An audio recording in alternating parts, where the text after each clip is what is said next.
Hey everyone, welcome back to my channel. If you're new here, don't forget to hit that subscribe button and click the bell icon to stay updated with my latest tutorials. Today, we're diving into the world of React.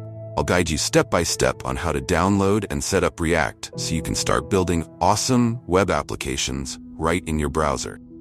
Let's get started. First things first, we need to check if you have Node.js installed on your machine. Node.js is crucial because it includes NPM, the Node package manager, which we'll use to install React. If you see a version number like this, you're all set. That means Node.js is already installed. If not, don't worry, I'll show you how to install it.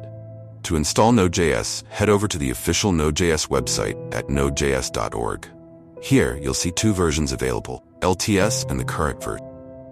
I recommend downloading the LTS version as it's more stable and reliable. Now that we have Node.js set up, it's time to create a new React application. In your command prompt, navigate to the folder where you want to create your project.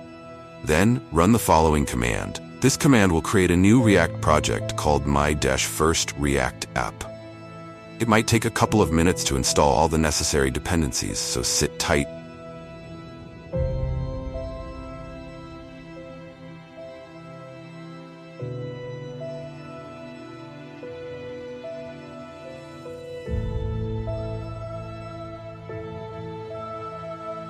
Awesome! Our React app is now set up. Let's dive into it by opening it in Visual Studio Code. To open your new React project in Visual Studio Code, just type the following command in your command prompt while inside your project. And there you go! Your React project is now open in Visual Studio Code. From here, you can start coding, exploring the file structure, and customizing your app. Let's run our React app and see it in action. In your command prompt, still inside the project folder, type the following command.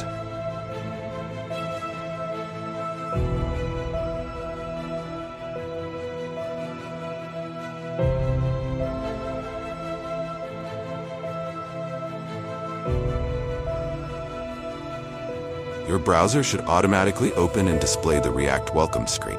This means everything is set up correctly and you're ready to start building with React.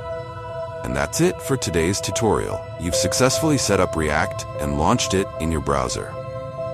Now it's time to get creative and start building.